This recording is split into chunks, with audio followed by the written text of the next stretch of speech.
Good morning, good evening everyone. This is my Sunday. Maganda ang pakiramdam ko. Dahil hindi pa naalis yung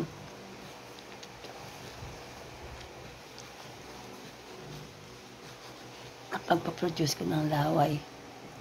Gawa nung na-stroke ako. Pero okay naman yung result ng aking in-inject sa akin na iron. Saka yung EPO ko na before 2 times a week. Ngayon 3 times a week na.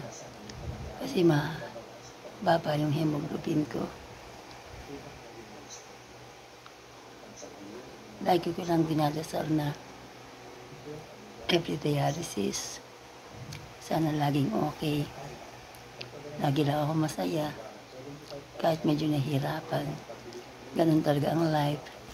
You need to accept. And kapit lang kay Lord. Kasi walang imposible kay God.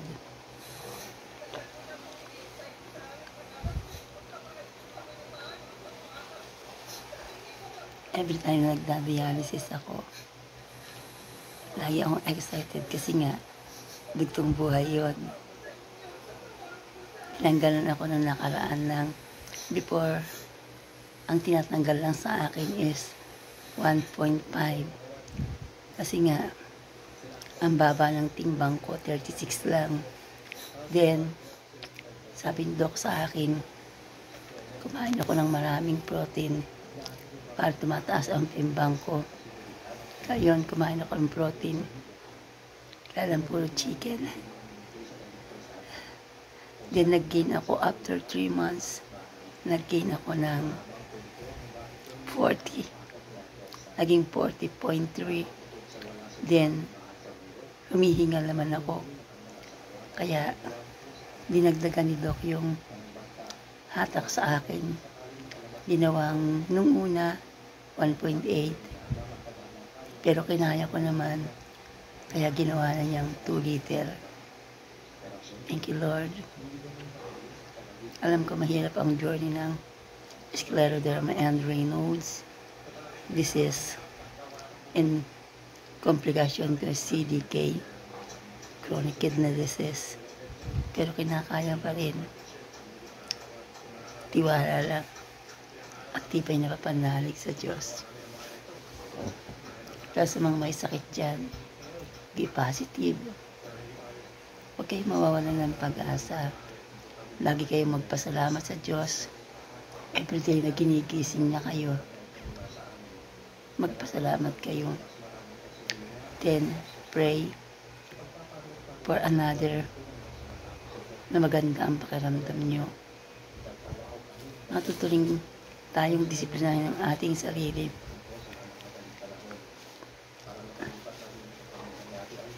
Pag sinabi ni Doc na 1 liter lang dapat ang tubig natin. Pag uminom tayo ng kahit anong drinks, madalas ang ininom ko ay chamomile o kaya ginger and tea. Then, ginger and honey tea. Then, binabawas ko sa tubig na iniinom ko. Kasi ayoko mamaga ang paa. Naranasan ko na dati nung hindi ko pa kayang i-manage or discipline yung sarili ko. Then natuto na ako na everyday, 500 mg lang, 500 ml lang na water ang iniinom ko. So 1 liter yun. Sa awa ng Diyos, naging maganda ang pakiramdam ko. Thank you so much.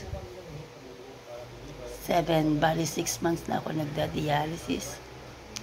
Bali 2018, na-diagnose ako ng very rare na sakit, scleroderma and Raynaud's disease. Then 2024, bigla ako na hospital. 3 days of blindness and 11 days in the hospital. Hindi ako nakalakad ng 6 months. Ba't pinangako ko sa sarili ko, dahil alam ko nakakalakad ako before, I exercise my legs. Then, bigla na akong bumabangon at naglalakad. Talagang pinipili ko yun sa sarili ko. Hanggang hindi na ako gumamit ng walker, ng tungkod. Nakakalimutan ko na ibig sabihin, hindi ko na siya kailangan. Thank you, Lord. Sana po patuloy niyo akong pagalingin. Alam kong prevention lang, pero walang imposible sa inyo, Panginoon. Sa inyo lang ako kumakapit at inahabilin ang lahat. Kasi sa lahat ng katulad kong may CDK, be positive lang and always happy.